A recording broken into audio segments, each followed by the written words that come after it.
Hello, this is Katie here for Gardner Grove Family Farms CSA. And today I'm going to show you how to make a kale, feta, and roasted red pepper quiche. You've probably noticed that every week in your CSA you get a beautiful dozen of fresh farm eggs that can't be beat. And if you're looking for something to do with them other than the usual breakfast dishes, you should try a quiche. You can also use some of your CSA veggies in it. I use a prepared pie crust from the store like this just to make it easy. And for my fillings, I'm going to use some baby kale, which I've been getting for a couple of weeks now. I have a nice spring onion, a few ounces of Greek feta that I happen to have in my refrigerator from a Cheese of the Month club, and some Kalamata olives. I also happen to have these roasted red peppers in the fridge, so I'm going to use a few of those. While my pie crust blind bakes, I'm going to get started preparing my other ingredients. I'm just going to peel this onion, and I like to start by cutting off a little sliver to give me a flat surface so the onion doesn't roll around while I dice it. I cut the top off like so.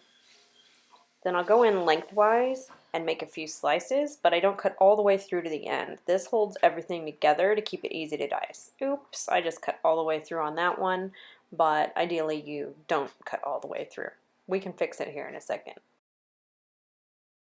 And then once that's been accomplished, we go in and cut across the grain this time, and our onion should fall apart into nice little cubes. These are about a 1/4 inch dice. You don't have to be super precise because we're going to cook these down a little bit in the skillet, but this will get you close. And then I go back through and just kind of roughly chop this to get some of the bigger pieces a little smaller. Just go through and give it a good random chop. I also have some baby kale. You should get kale for quite a few weeks in the spring in your CSA basket, so I keep quite a few recipes handy for what to do with it. I got this idea for using sauteed kale in a quiche from a restaurant here in Nashville called Henrietta Red, so I decided to give it a try myself. I think this would work equally well with spinach or any other dark green leafy vegetable that you can saute to soften it up and draw out the moisture before you bake it into your quiche. And I'm just removing this little stem, it's called the mid vein, in the middle of the kale leaves because it can be a little bit tough or chewy. I use a chef knife to just slice that out. On big pieces of kale, you could strip it off with your hands, but since these are fairly tender and small, I'm just going in with a chef's knife, giving it a quick slice. And I'd estimate I'm doing about 1 to 1.5 cups for one quiche here. If you have a larger piece of kale, you might run the knife through these pieces a few times to chop them into bite-sized pieces, but these are so small that I don't think I'm even going to need to do that. Now over to the stove, I'm heating a couple tablespoons of olive oil over medium heat. You can use a nonstick skillet like I'm doing here, but whatever saute pan you like to use is great. The main goal that we're trying to achieve is to soften our vegetables and also draw out any moisture. Too much moisture can result in kind of a soupy, watery texture in your quiche that's not pleasant. And go the diced onions first. And this will probably take about 3 to 5 minutes to soften up, kind of use your judgment, depending on whether you like softer or crunchier veggies, but what I'm looking for is just that the onions are fragrant and a little bit translucent and start to smell really good. So skipping ahead just a few minutes, I'd say about 5 minutes have passed. I'm checking on these. I've been stirring them periodically and I'm starting to see that there's a little bit of color. The onions have a little bit of brown, golden color on them and they're softer. They also smell incredible. I'm going to tip the pan here just so that you can see what I see a little bit. So now it's time to add our baby kale. It doesn't take as long to cook as the onions, so that's why I cook the onions first and then add these once the onions are starting to soften because the kale is only going to take a couple minutes to cook down. It's going to release a lot of its moisture like I mentioned, so it will decrease in volume quite a bit. We're also trying to just soften those leaves so that they're not chewy or crunchy in our quiche when we go to eat it. Everything should have a nice soft texture. And after a few minutes, you can see this is cooked down. I cut away and cut back, but I would say 2 or 3 minutes have elapsed. The kale is cooked down and soft. The onions are even softer. And I might add a pinch of salt or pepper at this point, but I'm turning the heat off and I'm going to stir this until it cools down just slightly. I also had some Kalamata olives in the refrigerator. I'm cutting those into small pieces. I thought they would taste pretty good with the feta cheese, and for a whole quiche I'm doing about 5 olives. My husband isn't a huge fan of them, but I like them and my toddler likes them, so I'm gonna put a few in.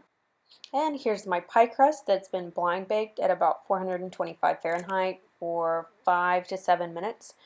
It depends on your oven and everything, but if you just look for a little bit of color, the crust should be crisp. It shouldn't be too dark. We're just looking to crispen it up a little bit.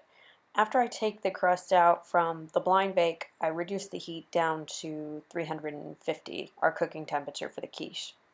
The first ingredient that goes in is my cheese.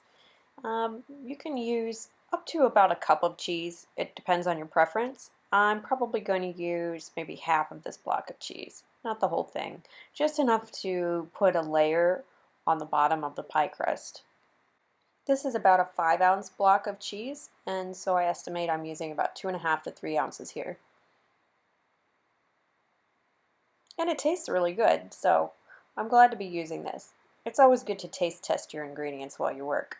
I think I mentioned that one of our in-laws got us a Cheese of the Month subscription, so every month we get 2 or 3 different kinds of cheese. They're just random ones, and I'm always looking for something to do with them.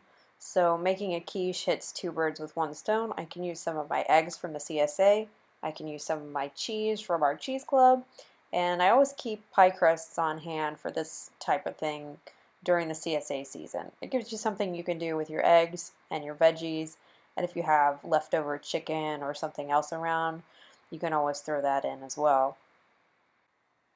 Now that I have a nice layer of cheese in the bottom, I'm going to add my next ingredient, which are these little roasted red peppers. You can get them out of a jar. Bonus points if you make your own.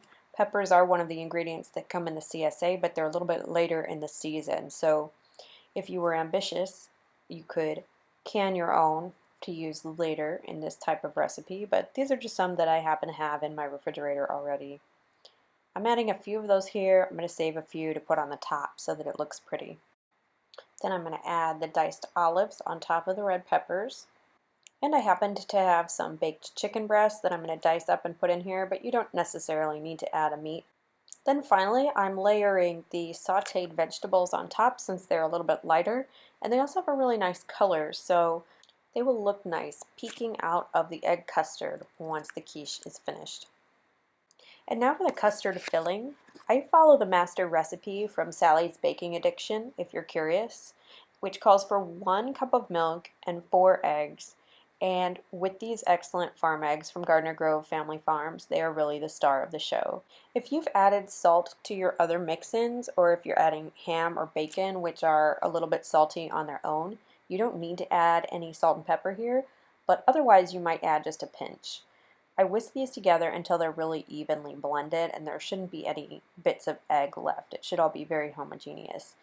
And I'm pouring it over the other ingredients in my pie shell. You'll notice that I've used a cookie sheet, and that's because it can be a little unwieldy to grab this when you have oven mitts on. The cookie sheet just makes it a lot easier to handle and transfer into the oven. And just in case anything does spill, it'll just end up on the cookie sheet. I almost forgot. I meant to top this with a few roasted red peppers. I could have done this before I added the custard, but I'd simply forgotten. So I'm putting them on top now before I transfer this into a preheated 350-degree oven. You'll want to test your quiche and check it for doneness after about 45 minutes. It can take anywhere from 45 minutes to an hour, but I'm noticing this is still a little liquidy in the center. I know it's going to have to go back in, but I can see that the edges are already starting to brown. So I'm going to cover them with a little bit of foil to prevent the pie crust from getting overbaked. They make pie protectors to do this, but they don't fit my favorite pie pan very well, so I just use these folded up pieces of foil, and you can reuse them over and over. I'm just going to put this back into the oven and check it again after about 10 minutes. Okay, so this is finally looking done. The center no longer looks liquidy. I'm taking off my pie protectors made from foil, and I'm going to let this cool a little bit before I serve it. But it looks beautiful. The middle is firm, the edges are brown and crusty, everything looks cooked through, and I can't wait to try this. If you enjoyed this video, please consider subscribing to the Gardner Grove Family Farms channel and check in the description below for more information about how to get in touch with Farmer James. Thanks and have a great day.